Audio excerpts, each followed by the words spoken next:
I'm really loyal to my girlfriend, and I really respect her always. Earlier this week, pinag-usapan ng pagkalad ng umano'y racy video ng Japanese model na si Daniel Matsunaga. Ayon sa mga lumabas na report, Heart Evangelista's boyfriend was caught in a compromising situation with another girl inside an elevator. Mariin itong itinanggi ng aktor at nilinaw na ang nasabing viral video ay bahagi lamang ng promo para sa kauna-unahan niyang product endorsement. Well, I actually woke up at Monday. I already with calls of friends of mine. Lahat ng kaibigan ko, like asking, what's going on, you know, what did you do? So I was like, what? You know, what did I do? Because I don't know. But then, after I saw it, I was like, oh no, this is, you will know later, you know, I cannot tell right now. There's nothing really going on it. Ay, hindi ko alam anong pangalan niya. Ano kayang reaksyon ni Heart nang marinig ang balitang hinggil sa kissing video ng binata? She knew it. She knew it was fake. Of course, it's professional job. I just did it as an actor. Yeah, she knew it since the beginning. Nung inquiry pa lang sa niya, babe, I think I have to kiss a girl. Ganyan. Sabi ko, talaga sige yan. Sabi narita niya, no, it's only fake, but this is what's going to happen. My gosh, you know, I know you're going through stress right now. Oh, I'm so sorry. Chuchu yan. Pero okay na. Hindi ito ang unang pagkakataon na nasangkot si Daniel sa kahintulad na kontrobersya. Last year, pinagpiestahan din sa internet ang mga hubad nitong larawan nung nagsisimula pa lamang siya bilang modelo. And I just want everybody to know that everything was planned. There was no intention to hurt anybody. Madami nagalit sa kanya. At nakaka-receive siya ng death threats sa text. O, aabangan kita mga ganyan. How could you do this? How can you ruin something like that? Pero nakakatuwa kasi alam ko naman, nakaka-stress ng konti dahil yung mga iba kong kaibigan hindi alam, oh my gosh, are you okay? Ganyan. This cannot be. Why is this happening? Mga ganyan. Pero na-explain ko naman sa kanila. I don't do that. I'm not that kind of person that would kiss another girl just like that, you know? I'm really loyal to her. At syempre, hindi niya magagawa yun sa akin. Bet yun. Humingi ng paumanhin ng aktor sa mga taong na-offend sa napanood nilang video. So I apologize if somebody get mad with me, if somebody's stressed, but this is just my professional job, and I hopefully everybody will understand that.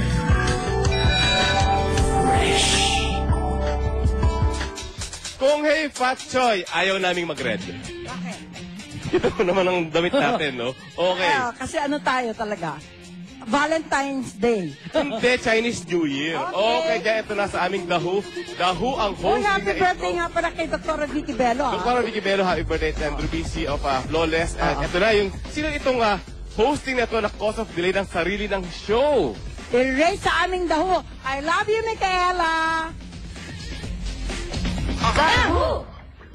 Subject, female hosting. The Who ang hosting na ito na sobrang lasinggera. Hoy!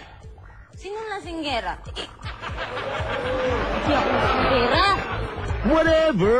Basta ang kwento, naging cause of delay si female hosting dahil hindi ito ma-wake me up before you go. Dahil sa sobrang kalasingan. Functionally, wake me up before you go. Meaning to make mulat the mata. Make gising, not sleeping. Wake me up before you go. Bow! Maaga pa lang, sinusubukan ng gisingin si hosting para maayusan. Aba, dumating na ang mga guestings. Aba, di pa rin bumabangon si hosting. At ito ang The Height. Hindi ordinaryong episode ang kukunan, kundi pilot o kauna-unahang episode sana ng sariling show ni hosting ang kukunan. Pero hindi ito magising sa sobrang kalasingan. Sa sobrang kahihiyan, nagdispensa na lang sa mga guests ang EP ng show at pinakap ang taping. Bakit? Check! Ano ang rating nyo? LF as in Lasinggerang Drum! The Who si hosting na laseng. Itanong nyo kay Barbie dahil super showbo namin siya sa name song na Carlin Ami Dolores. Yun na!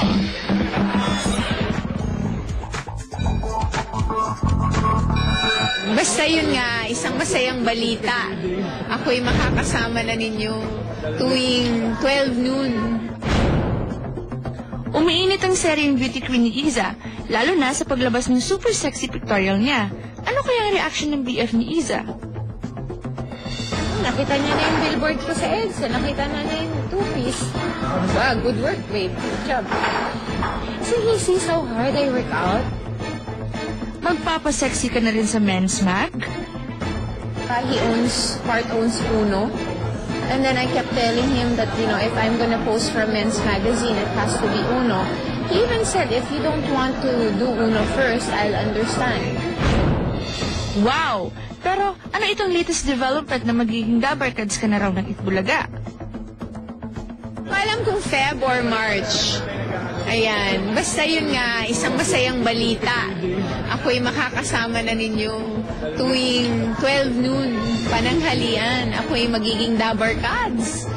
And i-finalize lang namin kasi I might go on vacation first. Dati ko pa gusto maging dabarkads. Tuloy na. Masaya ako. Kasi may iba naman.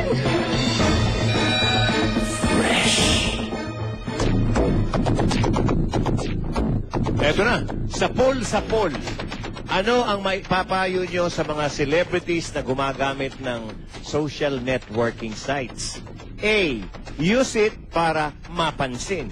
B. Avoid it para may privacy ka. Ayun.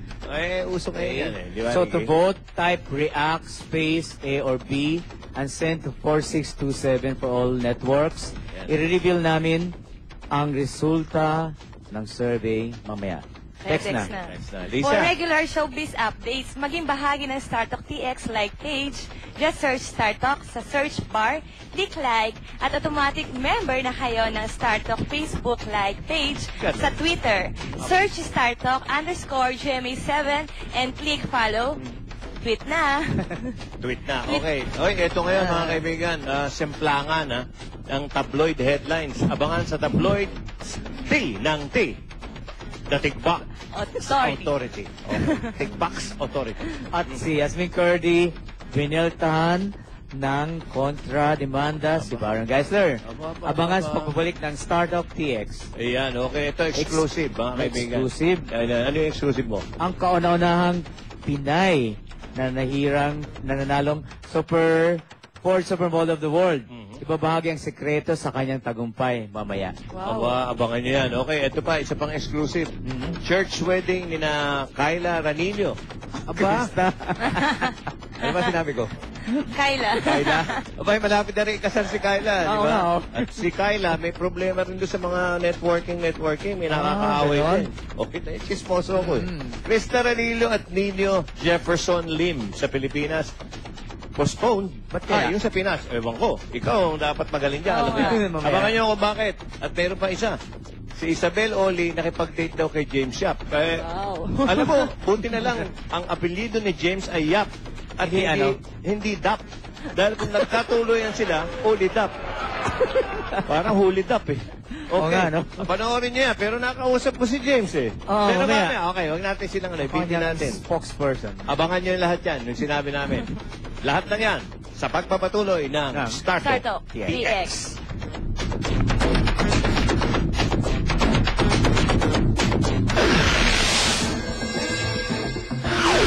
Hindi naman totoo yun, so wag na, quiet na lang. Sa ikatlong pagkakataon, magsasamang muli sa isang proyekto, sina Richard Gutierrez at Isabel Oli. Ito'y sa nalalapit na pagbabalik sa telebisyon ng Captain Barbell. Richard, yung magiging parang ka-love team, abangan na lang nila yon. May counting twist din sa character ko, kaya abangan talaga lang. Bakas ang excitement kay Isabel na makasamang muli ang kanyang sugo leading man na si Richard. Isa pa sa nagpapasaya kay Isabel ay ang bumubuting kalagayan ng amang may sakit. Kung matatandaan, taong 2009 nang madiagnose itong nagtataglay ng sakit na cerebellar degeneration. He's okay. He's here now. He's here with me. Oo. Nandito din kasi mom ko. Mga siguro, Chinese New Year Alice din sila. Oo, Singapore naman sila. 6 months naman sila doon. So parang ganun-ganun lang. He's okay. Stable naman. Pero nandun pa rin yung sakit niya. Pero okay lang siya. He's doing okay. Nang kamustahin naman ang love life ni Isabel, ay ito ang sagot niya. Yeah, ganito. Okay lang ako. I'm happy. Single ako. I'm happy. I'm not dating anyone. Ang balita kasi, si Isabel raw ang constant date ngayon ni James Yap. Huwag natin pag-usapan yun. Okay na yun. Wala na. Okay na yun. Okay lang. Pero, tapos ka na rin sa mga sa stage na yun.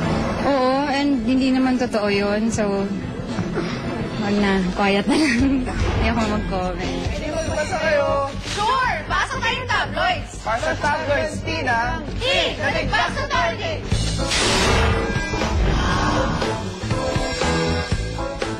Ma'am, bandera.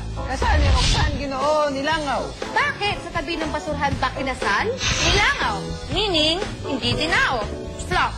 Better luck sa ulitin! From Abante tonight. Halik ni Alger, lasang gulay? Aljur! Vegetarian kami! Patikim! Teka, halik ko rin, lasang gulay. Sorry, hindi ako mahilig sa ampalaya. Go away! Ako okay na sa prutas. From Taliba, like Asunidad, bagong papaya queen. Sorry naman, ako labanos. Ako. Lohat. From Bomba, parang soup na gawa ni Sharon laging ubos. Sino ang uubos?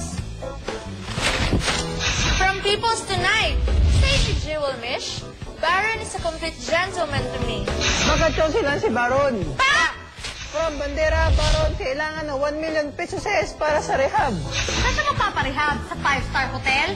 May parehab-rehab pa. Basta may kilala ako, huminto lang uminom. Hinto ka agad. Walang rehab. Anong nangyari? Sagasaan, patay. From Bandera, Tetemos actress nagtangkang mag-suicide. Uminom ng shampoo. Ano nangyari? Bumula ang bebeg. Nakasurvive naman daw, saka madalas daw ang lalamon at shiny. Ang ganda! Ang lambot! From Bomba, Casey at Piolo, di ba handang magpakasal? Sure! Sinesipon na to. Dahil sa akin? Hindi, dahil sa Dohat. From Filipino star ngayon, Stella Padilla, iniyakan ang machete. Diba tama lang kasi drama yun? Kung komede, saka siya umiyak, iba na yun. Paano kung drama tapos nakakatawa? Si Teta yun. Lagot! Joke lang. Hot na to! Back to party! Dohat! Hot wala!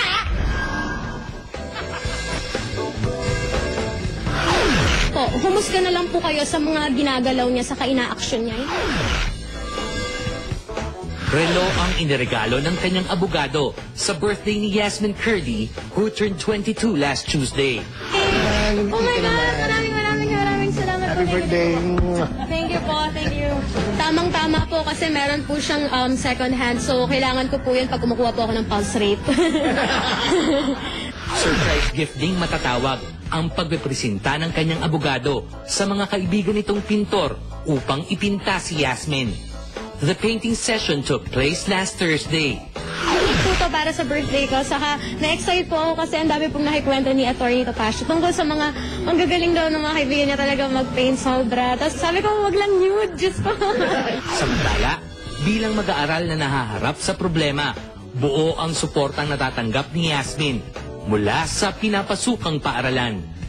Yung mga prof ko po talaga, full support po talaga sila para sa akin. So, okay naman po sila. Sabi nila, basta be strong, gano'n. Tapos, mas magandang ituloy para sa right mo bilang isang babae. January 19 nang sa wakas, muli silang nagharap sa natuloy ng arraignment nito sa Bukawi Municipal Trial Court.